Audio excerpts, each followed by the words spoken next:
ये भगवान की योग माया बड़ी विलक्षण, विचित्र और अलौकिक है। आपका जैसा भी भाव वैसे आपको भगवान दिखाई दे रहे, पक्का मानिए। आप स्त्री भाव से देख रहे हैं तो भगवान आपको स्त्री रूप में आपके पास है, पुत्र भाव से पुत्र रूप में आप जान नहीं पा रहे, वही है, दूसरा नहीं है। हजारों बार बता चुके हैं कि ना मानने और ना जानने पर भी आपके हृदय में सत्ता उन्हीं की है। जिस दिन वो भगवान अंतर ध्यान हो जाते, प्यारे पुत्र, प्यारी पत्नी, प्यारे सुहृद मित्र आदि को आप चिता में जला देते हैं, तो था ना आपके हृदय में आदर, पर आप अनजाने से भी भगवान का ही आदर करते हो। अगर जान करके आदर कर लो तो तुम मुक्त हो जाओ इस दुख से, इस प्रपंच से। श्री भगवान कहते हैं कि मेरे अज अविनाशी स्वरूप को ये मूढ़ लोग नहीं जानते हैं, केवल वही जान सकता है जो मेरा आश्रय लेकर के मेरे को पुकारता रहता। भजन का मतलब तब पुकारना, भगवत चिंतन करना। वेदाहम शमतीतानि वर्तमानानि चार्जुन भविष्याणि च भूतानि माम तु वेद न कश्चन। हे अर्जुन, जो प्राणी भूतकाल में हो चुके हैं तथा जो वर्तमान में है और जो भविष्य में है, उन सब प्राणियों को मैं जान रहा हूं। जैसे आंवला ऐसे रख लो तो चारों तरफ से देख सकते हो, ऐसे भगवान अनंत ब्रह्मांडों को, जीवों को एक साथ देख रहे हैं। यही भगवान की भगवत्ता है, एक साथ देख रहे हैं। कोई भी जीव ऐसा नहीं है जिसको भगवान का दुलार नहीं मिल रहा हो, कहीं भी हो, अनंत ब्रह्मांड सबके लिए जो आवश्यक हो भेज रहे। कोई भूखा नहीं रह सकता। एक बार वीर शिवाजी समर्थ गुरु श्री रामदास स्वामी जी के पास गए और कहा कि स्वामी जी अकाल पड़ा हुआ है, तो हमने सारा का सारा खजाना खोल दिया और सबको पवाया। तो गुरु बड़े कृपा सिंधु थे, उन्होंने देखा कि इनके हृदय में एक गर्भ का अंकुरण हो रहा है कि मैं भरण पोषण किया सबका अकाल में। तो उन्होंने कहा कि शिवू यह थोड़ा उठाओ, आओ चलो हमारे साथ। एक बड़ा पत्थर का, इसे तोड़ो। महाराज जी तोड़ा, हटाया तो नीचे मिट्टी में दबा हुआ स्वस्थ मेढक एक ऐसा, बिल्कुल। बोले इसको किसने दिया? देखो ना कितना स्वस्थ है, पुष्ट है, इसको कौन आहार दे रहा है, इसको कौन प्राण पोषण कर रहा है? बोले भगवान। तो बोले तुम कैसे दाता बन गए? संपत्ति तो सब भगवान की है, भगवान ही सबका, ये अहम मत करो कि तुम पोषण करते हो। नहीं, छोटी सी वृत्ति को भी गुरुदेव बर्दाश्त नहीं करते। जो गुरु शरणागत होता है वो उनकी बात समझता है, अन्यथा वो अपनी मनमानी वृत्ति को ही आदर देता है, गुरु की आज्ञा वृत्ति को नहीं देता। छोटा सा भी अभिमान का कण अपने जनों में गुरुदेव को बर्दाश्त नहीं होगा, क्योंकि यही भगवत प्राप्ति में बाधा बन जाएगा। कितने जीव चराचर जगत में, देखो हमारे भगवान की भगवत्ता, सबको देख रहे हैं, सबको व्यवस्था दे रहे हैं, सब कुछ देख रहे हैं। 3 प्रकार की लीला हो रही, कहीं पालन लीला, कहीं सृजन लीला, कहीं विनाश लीला, उन्हीं के द्वारा हो रही, वही देख रहे हैं, वही कर रहे हैं। अगर ये बात तुम्हारी समझ में आ जाए तो अभी भगवान की शरण हो जाओ, पर अहम के कारण ये बात समझ में नहीं आती। जो भूतकाल में हो चुके हैं, वर्तमान में हैं, जो भविष्य में होंगे, सबका प्रभु वर्तमान की तरह देख रहे हैं, दर्शन कर रहे हैं। परंतु मुझे मेरे भक्त के सिवा कोई नहीं जानता है। भक्त के सिवा कश्यन, कोई भक्त बिरला, वही केवल भगवान को भगवान सबको देख रहे हैं, भगवान की दृष्टि सब पे है। अगर ये बात आपकी समझ में आ जाए तो अभी आनंद आने लगेगा। मैं भगवान की दृष्टि में हूं, बस आज हमें सत्संग से बात मिली कि मैं भगवान की दृष्टि में हूं, मुझे वो देख रहे हैं, बढ़िया बन गया। अब आप पाप कैसे करोगे? क्योंकि भगवान की दृष्टि में भगवान आपको देख रहे हैं। डरो, किसी गवाही की जरूरत नहीं, वो देख रहे हैं। तो आप भय क्यों कर रहे हो? आपको भगवान देख रहे हैं, आपको डरना नहीं। फिर आप कामना क्यों कर रहे हो? भगवान आपको देख रहे हैं, जो चाहिए उस समय से दे देंगे, आप निश्चिंत रहिए। अगर आप अहम करोगे तो दुख भोगोगे, आश्रित रहोगे तो सब अपने आप निर्वाह हो जाएगा। एक आदमी ट्रेन के डिब्बे में बैठे ऐसे ऐसे दौड़ रहा था। एक ने पूछा भाई क्यों दौड़ रहे? बोले अमुक स्टेशन जाना है। तू बैठ जा, गाड़ी चल रही है, ट्रेन चल रही, तू बैठ जा। ऐसे ही त्रिगुणात्मिका माया की ट्रेन चल रही, पूरे विश्व का विश्वंबर भरण पोषण कर रहे हैं, तू तो बैठ जा भगवद आश्रय लेकर के, तू काहे को दौड़ा घूम रहा है? लेकिन ये अहंकार के कारण भटकता रहता है। भूत, वर्तमान और भविष्य काल, ये 3 विशेषण देकर भगवान कह रहे हैं कि मैं सबको देखता रहता हूं, जो हो गए, जो हैं, जो होंगे। भूत के प्राणी, भविष्य के प्राणी अथवा वर्तमान के प्राणी सभी भगवान की दृष्टि में वर्तमान की तरह ही है। ये भूत, भविष्य, वर्तमान काल केवल हम लोगों की दृष्टि में भेद है, भगवान की दृष्टि में नहीं। हो चुका, होगा, हो रहा है। भगवान की दृष्टि में सब हो रहा है, पीछे का भी, अब का भी, सब सामने चल रही सीन। हमारे हृदय में विश्वास हो जाए प्रभु हमें देख रहे हैं।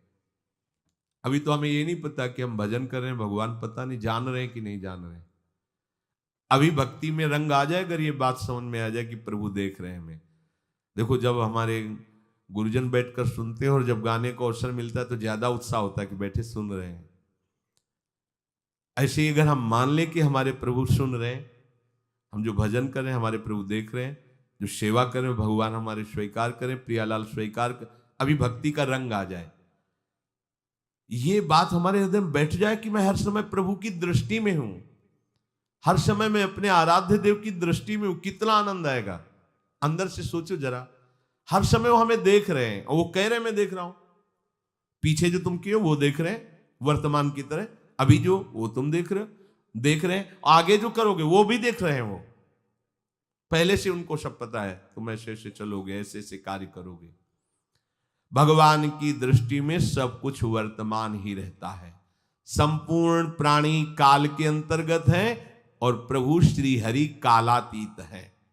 देश, काल, वस्तु, व्यक्ति, घटना, परिस्थिति ये बदलते रहते हैं, पर प्रभु श्री हरि वैसे के वैसे ही रहते हैं।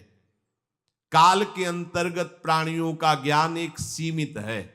अब इस दीवार के पीछे कौन खड़ा है, क्या कर रहा है पता नहीं, पर भगवान की दृष्टि में नहीं।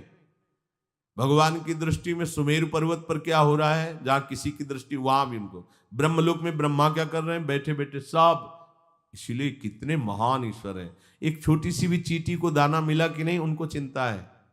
देखो, आप छोटे से 2-4 लोगों का भार लेकर के चिंतित हो रहे हो, अनंत ब्रह्मांडों के अनंत जीवों का भरण पोषण प्रभु हमारे कर रहे हैं और निश्चिंत हैं। अचिंत शक्तियां भगवान की, तो आप भी तो उनके बच्चे हो ना। ये सब कहने का मतलब है आप भी तो उन्हीं के अंश हो ना। 2-4 की चिंता में इतने तुम बावरे हो रहे हो, डिप्रेशन में पहुंच रहे हो, 2-4 कामनाओं के पीछे इतने।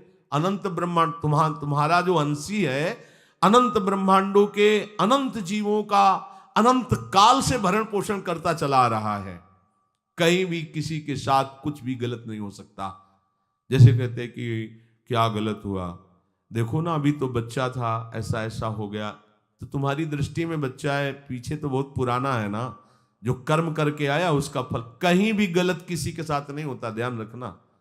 जहां कुछ होता है, अभी हमने देखा मनो कि ये तो बहुत गंदा है, तो सीधे जा रहा था, ये आदमियों ने मिलकर इसे पीटा, अभी सीधा चल रहा, पीछा टेढ़ा चल के आया है, और जिनको पीटा है वही आके इसे पीट रहे हैं। अब हम वर्तमान को तो देख रहे हैं ना, पीछे की बात तो देख नहीं रहे ना, और भगवान पीछे की देख रहे हैं कि इसने पीछे बहुत ऐसा गलत किया, उसका हिसाब इसको मिल रहा है, इसलिए चुपचाप देखते रहते हैं। ध्यान रखना, इतना भी गलत नहीं हो सकता इस सृष्टि में। वो कैसे गलत नहीं हो रहा, अभी तो नवयुवक था, उसने कुछ ऐसा किया ही नहीं, अभी तो नई अवस्था थी, अभी तुम्हें दिखाई दे रहा है 15 वर्ष का है, लेकिन भगवान देख रहे हैं मेरा पुरातन अंश है, किस जन्म से क्या क्या करते चला आ रहा है। ये ज्ञान हो जाएगा तो किसी भी बात में आपको दुख नहीं पहुंचेगा, विक्षेप नहीं पहुंचेगा। नहीं, बड़े बड़े विक्षिप्त हो जाते। एक गौतमी नाम की महान तपस्विनी थी, महाभारत में कथा आती है, उसका एक ही पुत्र था और उसको सांप ने काट लिया। तो वहां की कुल भील उठा के लाए और कहा, देवी मां ये देखो सांप ने तुम्हारे बेटे को काट लिया।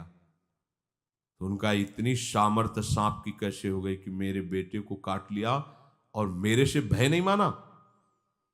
आकर्षण वृत्ति जीव ही की सांप सामने आ गया, तूने क्यों काटा, मैं तुम्हें भस्म कर दूंगी। सांप ने कहा पहले हमारी प्रार्थना सुन लो। मेरे सर पर मृत्यु ने आकर के अपना शासन जमा लिया और कटवा दिया, मेरा कोई दोष नहीं। मृत्यु का आकर्षण किया, महान तपस्विनी भगवान व्यास देव जी ने ये लीला कथा गाई है। मृत्यु का आकर्षण किया, साक्षात मृत्यु सामने आ गई, थर थर कांपने लगी। गौतमी जी ने कहा मैं अपने तपस्या के बल से तुम्हें भस्म कर दूंगी। हमारे ऐसे निष्पाप बालक को तुमने सांप के द्वारा प्रेरित करके कटवाया। बोले मेरे ऊपर काल का शासन है, काल ने मुझे प्रेरित किया, मैंने सांप को प्रेरित किया, मेरा कोई दोष नहीं, ये काल का शासन। काल का आवाहन किया, काल उपस्थित हुआ। काल ने कहा कि मेरा इसमें कोई दोष नहीं, इस बालक के पूर्व जन्म के कर्म के द्वारा मैं प्रेरित हूं। इस बालक के कर्म से प्रेरित होकर मैंने मृत्यु को प्रेरणा की, मृत्यु ने सांप को प्रेरणा की और इसने डस लिया। अब आप बताओ किसका दोष है? शांत हो गई, क्योंकि इस बालक के ही तो कौन काहू के सुख दुख कर दाता, निज कृत कर्म भोग सुन भ्राता। कोई किसी के सुख दुख का हेतु नहीं है, अपने कर्म ही है जो हमको दुख सुख देते हैं। और ये भगवान देख रहे हैं। कोई जैसे आपको अभी मनुष्य शरीर मिला, स्वतंत्रता है, अब आप जो पापाचरण चाहो छूट है कर सकते हो, या जो पुण्य कर्म चाहो कर सकते, या भजन करना चाहो कर सकते हो। ये स्वतंत्रता केवल मनुष्य शरीर को दी गई है। आपको जो पूर्व भोग मिल रहे हैं वो आपके पीछे के कर्मों के हैं। तो जो ज्ञानी जन होते, विवेकी जन होते, आए हुए प्रारब्ध को भोग लेते, नया कोई पाप नहीं करते, निरंतर भजन करते रहते, भगवान की कृपा से मुक्त हो जाते। अगर भगवान की शरण में नहीं होगे, भजन नहीं करोगे, तो आपके ऊपर बहुत से ऋण है, दुर्गति हो जाएगी। ऐसा नहीं है। आप यहां भी तो देखो ना, आपके मकान, आपका व्यापार, सब कुछ आपका कहा जाता है, लेकिन सब कुछ सरकार का है। हर चीज का टैक्स देना पड़ेगा तुम्हें। पानी का भी टैक्स देना पड़ेगा, मकान का भी टैक्स देना पड़ेगा, और तुम भी जो करोगे वो पैसा दो सरकार को। टैक्स तुम ऐसे फ्री थोड़ी जा नहीं होता, देना पड़ता है ना। आप मान लो नौकरी कर रहे हो कि हमारी नौकरी करे, तो उसमें सरकारी टैक्स कटेगा आपका, क्योंकि आप सरकारी आदमी हो, भारत देश के वासी हो। ऐसे ही ये टैक्स लगे हुए हैं सरकारी भी, मातृ ऋण, पितृ ऋण, ऋषि ऋण, ये टैक्स है। ऐसा नहीं कि तुम कमाओ खाओ और इसके बाद मर के जाओ स्वर्ग मिलेगा। टैक्स चुकाओ। ये मनुष्य शरीर मिला, इन ऋणों से मुक्त हो। अगर नहीं हुए तो भी तुम्हें दुर्गति होगी।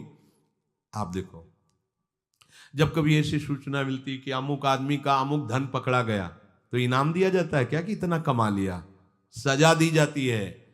तुमने टैक्स की चोरी की, अगर चोरी नहीं की, मेहनत से कमाया या व्यापार से कमाया, दिया नहीं सरकार को, हाँ दिया नहीं, इसीलिए तुम्हें टैक्स की चोरी का दंड मिलेगा, सारा धन अपहृत हो जाएगा, तुम्हारी निंदा होगी, तुम्हें सजा मिलेगी। बोलो मिलती है नहीं? ऐसे ही ये लड़का, बच्चा, पत्नी, पुत्र, परिवार जो भी है, ये सब श्री भगवान का तुम्हें टैक्स देना है। क्या टैक्स देना है? भगवान की शरण होकर उनका सुमिरन करो, सारे ऋणों से वो मुक्त कर देंगे। एकादशी स्कंद में कहा है, मेरा भजन करने वाले का कोई ऋण नहीं रह जाता। और नहीं तो महाभारत में ही प्रसंग आता है, एक जरत्कारु नाम के ब्रह्म ऋषि थे। ऋषि और भक्त में बड़ा अंतर होता है। वो तपस्या प्रधान, जैसे दुर्वासा ऋषि तपस्या प्रधान थे, वो बाल ब्रह्मचारी और तपस्या से युक्त एक दिन भ्रमण कर रहे थे, तो आवाज आई, मेरी रक्षा करो, मेरी रक्षा करो। तो उस आवाज की तरफ बढ़े तो देखा कुएं में उल्टा लटके हुए हैं बहुत से ऋषि, और एक केवल तंतु है, एक केवल तंतु है जिसमें दो चूहे लगे हुए उसको भी काट रहे हैं, एक काला और एक श्वेत। तो उन्होंने देखा और दयालु हो गए कि ऋषियों, मैं तुम्हारी कैसे रक्षा कर सकता हूं? तो उन्होंने कहा कि ये जो दो चूहे हैं रात और दिन हैं, और जो हम लोग हैं ये तुम्हारे पितर हैं। ये चूहे तुम्हारी आयु को काट रहे हैं, एक तंतु हमारे कुल में केवल तुम ही हो, और तुमने तपस्या की ठान ली, ब्याह किया नहीं, गृहस्थ धर्म में गए नहीं, पुत्र हुआ नहीं, तो तपस्या में, भक्ति में एक दम है कि सब ऋणों से मुक्त कर देगी। ये बात ध्यान रखना। तपस्वी अलग है, भक्त अलग। इसलिए पीछे चर्चा आई थी कि तपस्वियों से भी अधिक, ज्ञानियों से भी अधिक, कर्मकांडियों से भी अधिक वो मेरा भक्त योगी होता है। तुमने तो ब्याह किया नहीं, तो अब ये तंतु रात दिन तुम्हारे जीवन को काट रहे, जहां तुम खत्म हुए हम सब नरक में गिर जाएंगे। पितरों ने कहा तुम पितर ऋण से युक्त हो, मुक्त तभी होगे जब ऐसा करो। वो दृश्य खत्म, अंतर ध्यान हो गया। वो बड़े दुखी हुए कि क्या करें, तो उन्होंने मन में निश्चय किया कि एक ब्याह तो करूंगा पितरों के उद्धार के लिए। इतने बड़े तपस्वी हैं जरत्कारु जी, बड़ी महिमा है, लेकिन बात यहां फंस गई। पितृ, उन्होंने मन में निश्चय किया कि कोई आके अपनी कन्या दे दे और उसका भी नाम जरत्कारु हो। मैं बिल्कुल भरण पोषण नहीं करूंगा और कभी हमसे कोई प्रश्न ना करे, ऐसी अगर कोई कन्या देगा तो मैं स्वीकार कर लूंगा। अब ऐसे ना नगर जाना है ना किसी से बात करनी, तो वृक्षों से कहते अपने पितरों के उद्धार के लिए मैं चाहता हूं कि कोई पाणी ग्रहण संस्कार करा दे, कोई हमारे नाम की कन्या को दे दे, और ऐसा ऐसा व्रत है। ऐसा ही बोल रहे थे, वासुकी नाग उपस्थित हो गए और उनकी बहन का भी नाम जरत्कारु था। उन्होंने कहा सुनिए महाराज, मैं नागराज वासुकी हूं, सब देव रूप में, कोई ऐसे नहीं सांप वैसे बने, देव रूप, सुंदर कन्या जरत्कारु। बोले ये कन्या मैं आपको समर्पित करता हूं, हमारा सौभाग्य होगा आप जैसा महर्षि हमारी बहन का पति बने।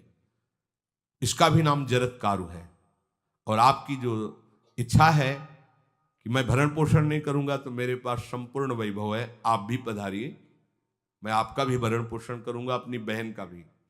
तीसरी बात, मेरी बहन इतनी शास्त्र सम्मत आराधना से युक्त है कि वो कभी आपसे प्रश्न ही नहीं करेगी, तो उनका स्वीकार है। प्रसन्न हुए, चले गए। काफी समय तक उनके महल में रहे। एक दिन जरत्कारु अपनी जरत्कारु पत्नी की गोद में सर रख कर ऐसे लेटे हुए थे, सो गए। और शास्त्रज्ञ थी, संध्या का काल था, संध्या काल में निषेध है मैथुन करना, भोजन करना और स्वाध्याय करना, ये सब संध्या काल में बस भगवत स्मरण परायण लोकवत। लेकिन हमारे यहाँ महारानी जी की संध्या आरती और संध्या भोग लगने के बाद ये, इसीलिए वृंदावन धाम इसका कहीं भी ये वेदान्नपि संन्यस्त, वेदों से भी ऊपर उठी हुई रसमयी रसोपासना है, प्रियालाल की महल है।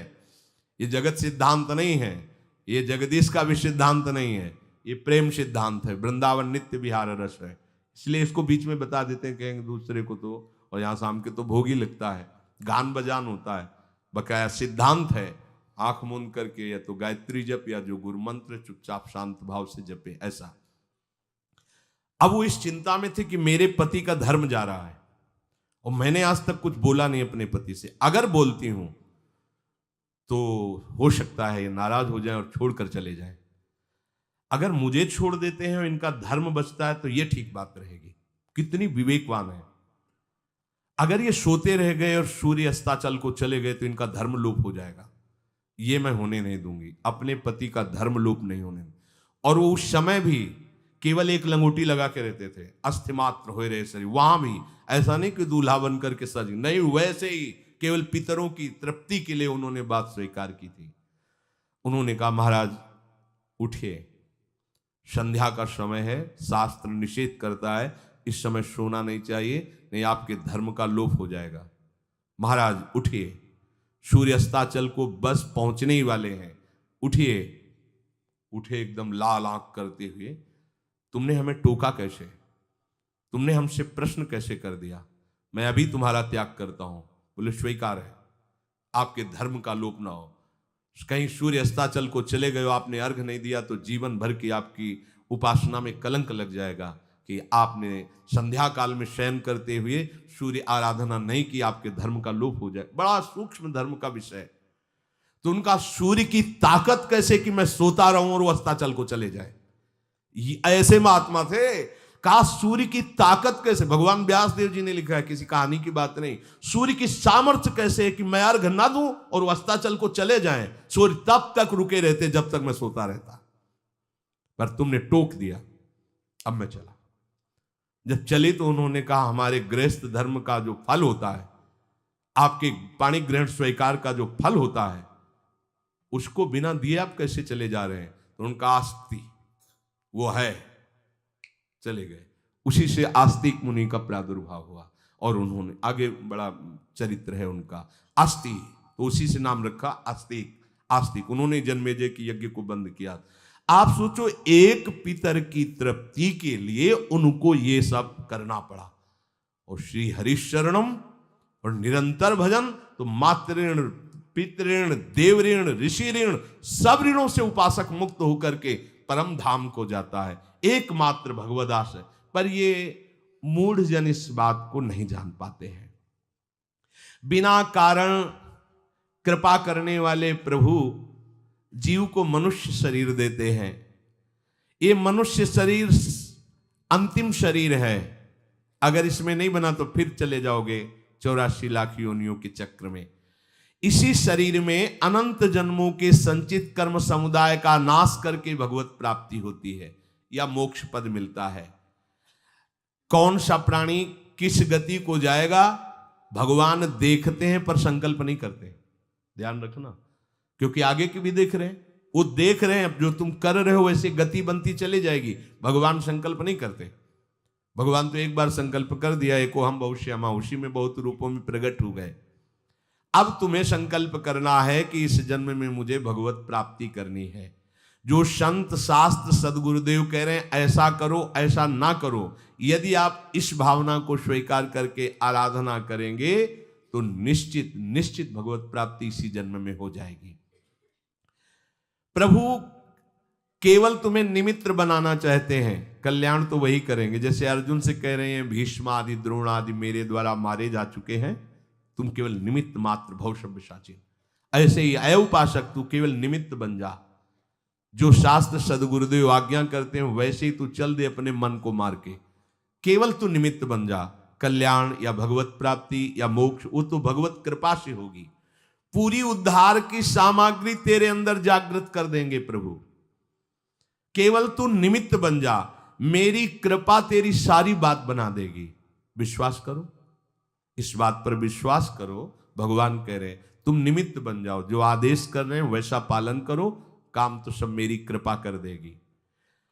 जो ऐसे मनुष्य शरीर ऐसी कृपा प्राप्त होने पर भी भगवत प्राप्ति नहीं कर पाता, तो मयानुकूलेन नभस्वतेरितम पुमान भवाब्धिम न तरेत सा आत्मा। ऐसी मेरी कृपा का सहारा मिलने पर यदि वो भगवत प्राप्ति नहीं कर पाता तो बोले आत्महा है, वो आत्महत्यारा है, वो दुर्गति को प्राप्त होता है। मनुष्य के लिए खास बात है कि प्रभु ने कृपा करके तुम्हें जो सामर्थ्य दी है, जो समझ दी है, जो सामग्री दी है, उसका दुरुपयोग मत करो। केवल भगवत प्राप्ति के लिए चलो, केवल भगवत प्राप्ति के लिए। ये सबकी समझ में नहीं आएगा, बिल्कुल बात समझ ले। केवल भगवत प्राप्ति के, ये जो कहते हैं कि और हमारे धर्म कर, ये सब फसाव है। आप गृहस्थ बने रहो, आप व्यापारी बने रहो, पर आप लक्ष्य रखो कि मुझे इस जन्म में भगवत प्राप्ति करनी है। आपका लक्ष्य दृढ़ होगा तो नाम जप चलता रहेगा, संसार का कोई विकार आपको परास्त नहीं करेगा। अगर आपने ऐसा अटल निश्चय कर लिया तो तुम्हें जो भगवत सामर्थ्य मिली उसका तुम दुरुपयोग नहीं करोगे। देख लो, अपने लोग बहुत बड़ी गलती करते हैं, जो आध्यात्मिक ऊर्जा शक्ति उसको विषयों में दुरुपयोग करके नष्ट कर रहे हैं। कहते हैं अब हमारा मन नहीं लगता, अब हमारा बड़ा शांति है, घबराहट है। क्यों शांति है, क्यों घबराहट है? जब तक तुम धर्म विरुद्ध नहीं करोगे तो अशांति नहीं हो सकती, भय नहीं लग सकता, विषाद नहीं हो सकता, क्लेश नहीं हो सकता। लिख लो ये बात, किसी को भी कभी भी भय महसूस हो रहा है, अशांति महसूस हो रही, घबराहट महसूस हो रही, आप भगवत प्रदत्त शक्ति का दुरुपयोग कर रहे हैं, समय का दुरुपयोग कर रहे हैं, सामग्री का दुरुपयोग कर रहे हैं, अर्थात कोई न कोई अधर्म आचरण कर रहे हैं। अब भी आपको उपाय बता देते हैं। यदि तुम्हारा मन जलन पैदा कर रहा है तो भगवान से हाथ जोड़कर कहो कि हे नाथ, मेरे से अब तक जो गलतियां हुई हैं उन्हें क्षमा कर दो। आगे मैं गलती नहीं करूंगा, आपके बल से, आपके बल से। ये भी ध्यान रखो, आपके बल से, अपने बल से नहीं, आपके बल से। हे नाथ ऐसा मुझे बल दो जिससे कभी मैं आपके और गुरुदेव के विपरीत न चलूं। अगर कोई हमसे गलती हो जाए तो मुझे तत्काल दंड दे देना, क्षमा मत करना। आगे ये बहुत बढ़िया बात है। अगर हमको क्षमा कर दिया जाएगा तो हमारे मन को उत्साह बढ़ जाएगा फिर गलती करने का। अगर दंड दे दिया जाए तो मन डर जाएगा। इसीलिए प्रार्थना में ये भी कहना चाहिए, पर हिम्मत नहीं पड़ेगी क्योंकि मन को बहुत दुलार करते हैं ना, कि प्रभु मेरे से जो गलती हुई उसे मुझे दंड दे दो, मैं क्षमा नहीं चाहता। क्योंकि हम देखते हैं जब हम क्षमा कर देते हैं तो उसका उत्साह बढ़ जाता है मन का और गलत करने का। प्रभु इसे क्षमा मत करो, इसे दंड दो। एक बार इसकी भरपूर बेइज्जती होनी चाहिए। जब इसको सब देखेंगे हाँ ये, तो अपने आप ही मन सही रास्ते में आ जाएगा। प्रभु आप क्षमा कर देते और बात गुप्त रहती है तो इसको बढ़ावा और मिल जाता है और पापाचरण कर, क्योंकि ये दुष्ट है ना। अगर साधु हो तो बचत हो जाए कि देखो प्रभु ने इस गलती को छुपा दिया और कोई जाना भी नहीं और क्षमा भी कर दिया, अब मैं आगे से बिल्कुल नहीं करूंगा। ये दुष्ट है ना, ये ऐसा नहीं करता। क्षमा हो गई तो उसको लगता है आगे भी क्षमा हो जाएगी, चुपचाप चलो मनोरंजन करते हैं। नहीं प्रभु मुझे दंड दीजिए, जैसे कुंती जी कहती है मुझे विपत्ति दीजिए। ऐसे उत्तम भक्त वही है।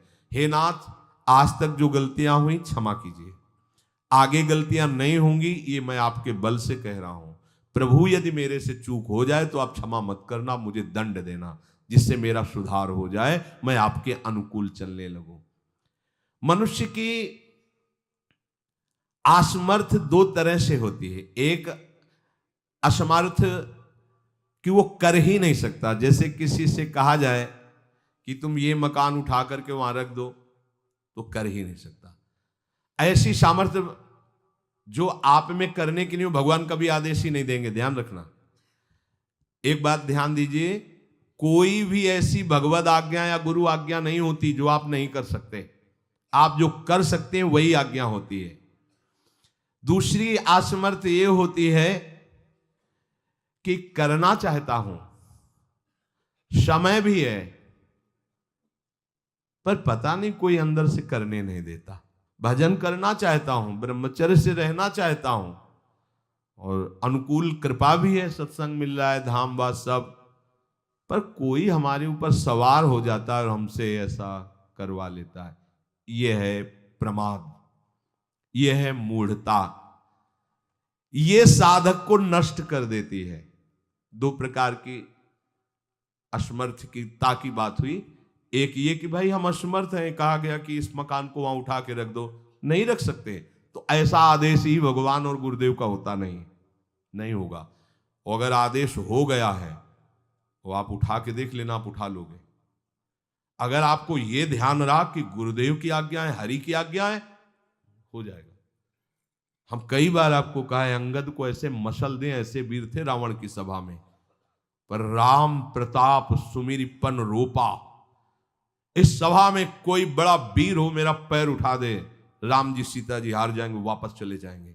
ये बात थर्रा देने वाली बात है। घबरा, आराध्य देव और माता जानकी दोनों को दांव में लगा दिया, उठा दे कोई पैर। पर उनको भरोसा था कि मैं राम के बल पे कह रहा हूं। राम बल आकर के विराजमान हो गया, कोई नहीं उठा पाया। आखिरी में रावण झुका, मेरे झुकने से, मेरे सामने झुकने से तेरी बात नहीं, तो जो बार बार जिनको मनुष्य कह रहा है उनके चरणों में जा। मैं उनका एक तुच्छ दास हूं, यदि आदेश हो जाए तो घूंसा से सबको मार करके तेरी पत्नियों को बंदी बनाकर और तुझे अभी राम जी के सामने डाल दूं। ये अंगद नहीं बोल रहे थे, ये राम प्रताप बोल रहा था। ऐसे ही यदि आपको आदेश कोई शास्त्र का या गुरु का है तो आप अक्षरशः समझ लीजिए उसमें उनका बल भी है, पर हम लोग उस बल का तिरस्कार कर देते हैं। थोड़ी सी मन की डालकर उसको हल्का किया तो वो बल वापस हो गया। सीधे जो बात मानी जाती है उसमें उनकी कृपा शक्ति होती है, और जो अपनी मन की लगा की जाती है वो साधन होता है। कृपा शक्ति और साधन में अंतर होता है। तो जो हम कर सकते हैं, आदेश है, हम करना भी चाहते हैं और नहीं करते हैं, इसका हमारे अंदर प्रमाद का राज्य है। प्रमाद। लोग कहते हैं कि पता नहीं कोई हमारे दिमाग में आके कर जाता है। हाँ, भूत आता है, भूत। अब ऐसे लोगों को बावरा कहते हैं। अब इनको ऐसी जगह पहुंच जाए जहां सही निर्णय नहीं होता, और ये कर देना वो कर देंगे। उनको लगता है कोई है, बोले है ऊपरी चक्कर है, अल्ले ऊपरी चक्कर हो, घूम रहे हो पागल बने, ऊपरी चक्कर कुछ नहीं, ऊपरी चक्कर नहीं, भीतरी चक्कर है। ये भीतर का तुम्हारा वासनात्मक प्रपंच ही तुम्हें नचा रहा है। विवेक का जागरण करो। किसी के साथ, अरे प्यारे तुम हरि के अंश हो। स्मशान में रात्रियां व्यतीत हुई, स्मशान में गंगा के किनारे भूतों के बीच में, कोई भी नहीं, कुछ नहीं। सीम की चाप सके को तासु बड़ रखवार रमापति जासु। अकेले, न युवक अवस्था, कोई साथ देने वाला नहीं, अंधेरा, कोई टार्च नहीं, कोई व्यवस्था नहीं, हर समय एक अपार आनंद, भगवदानंद। कोई भय छू सकता है? हर समय हरि की दृष्टि में आप रहते हैं। आप भी ये प्रमाद मत कीजिए। ये प्रमाद है और कुछ नहीं है, जो आप आचरण विरुद्ध कर देते हैं। अब क्या होता है, वो समझ पाता नहीं, उसके पीछे कर्म परंपरा लग जाती है। फिर वो हार जाता है कि मेरे से भजन वजन नहीं होने वाला, संयम से नहीं चलने वाला। अब वो योनि पर योनि प्राप्त करता चला जाए, ये योनि यो योनि। भगवान के स्वभाव को समझो और उनके आश्रित हो जाओ। कोटि विप्र बदल आ गए जाहू, आए शरण तजो नहीं ताहू। जो नर होए चराचर द्रोही, आवे सभय शरण तक मोही। तो तज छल कपट मोह मद माना, करूं शब्द ते साधु समाना। एक बार जीवन को प्रभु के चरणों में अर्पित कर दो, बस प्रभु सब संभाल लेंगे अपने बल से। अपने बल से संभालने का तात्पर्य है आप उनकी आज्ञा पालन का प्रयत्न करो। प्रयत्न की सफलता प्रभु के द्वारा होती है। जब हम प्रयास करते हैं ना, तो प्रभु हमें आगे से आगे रास्ता देते चले जाते हैं। और ये जन्म भगवत प्राप्ति होनी ही चाहिए। अब इसके नीचे सौदा मत कर लेना। प्रभु से मिलने के सिवा और कहीं सौदा न कर लेना, क्योंकि आपके पास धन है। ठग लोग आएंगे आपको ठगने के लिए, ये भोग भोग लो, ये भोग भोग लो। कैसे बताएं? यदि तुम भगवद आश्रित हृदय से हो जाओ तो स्वप्न में भी तुम्हें डिगने नहीं देंगे। एक बार किसी उपासक ने अपना अनुभव बताया कि स्वप्न में उसके सामने कई भोग सामग्रियां से भरा हुआ मकान, सब व्यवस्था, वो एक बहुत सुंदर तरुणी, बस हमने आपको पसंद कर लिया। ये स्वप्न की बात, हमने आपको पसंद कर लिया, हम जिसकी खोज में थी वो आप हमें मिल गई, बस अब तो हमारे जीवन धन आप ही हो। वो सुनने लगा, मतलब उसको अच्छा लगने लगा ये बात सुनने में। इतने में ही एक देवी प्रकट हुई, इतना सुंदर रूप कि करुणा बरस रही थी उस रूप से, और स्पष्ट कहती ये छल है, ये कपट है, झुकना मत, देखना मत, इसकी सुनना मत। यदि सुन लिया और इसके प्रलोभन में झुक गए और इसको देख लिया तो तुम चले जाओगे, तुम्हारा आंख खुल गई। बड़ा आनंद हुआ उस उपासक को कि स्वप्न में भी आश्रयदाता उसको डिगने नहीं देते। स्वप्न में भी, ये बात समझ लो, स्वप्न में भी भय आने नहीं, स्वप्न ही था। हो सकता था स्वीकृति उस उपासक के हृदय की हो जाती, लेकिन जगने पर हाहाकार मच जाता कि कैसे स्वीकृति हो गई। पर देखो, जिसका आश्रय लिए वो उससे सुंदर रूप लेकर खड़ा हो गया और समझा रहा है छल है, कपट है, झुकना मत, देखना मत। आप तो केवल आश्रित होके तो देखिए, जागते हुए, सोते हुए, स्वप्न में, ये तुम्हारी अवस्थाएं, प्रभु की नहीं है। वो तुम उन्हीं की गोद में जग रहे हो, उन्हीं की गोद में सो रहे हो, उन्हीं की गोद में शयन कर रहे हो। एकमात्र प्रभु का आश्रय लेकर निरंतर भजन करते हुए इस जन्म में केवल भगवत प्राप्ति, अन्य सौदे में हमें फंसना नहीं है। बहुत से प्रलोभन आएंगे कि ये फ्री ले लो, फ्री भोग लो, कोई नहीं जानेगा। आपको सौदा नहीं करना अपने हरि आश्रित बल का, आपको उससे केवल हरि की प्राप्ति करनी। प्रलोभन आएगा, ध्यान रखना, भय आएगा, हे भगवान आज तक जो भजन किया है इस भय को हटा दीजिए, क्योंकि इज्जत चली जाएगी, सब लोग थू थू करेंगे, मेरे से बहुत गलती हो गई, हटा दीजिए। हरि मुझे दंड दो, पूरी सभा में मेरा तिरस्कार करवाओ, ये मन लाख समझाया नहीं समझा, अब जब बेइज्जती होगी ना इसकी तब समझेगा। कुछ नहीं होगा और वो कृपा हो जाएगी, आगे बढ़ जाओगे। बिल्कुल अपने भजन को खर्चा मत करना, ना भय में और ना किसी सुख प्रलोभन में, तो इसी जन्म में भगवत प्राप्ति हो जाएगी।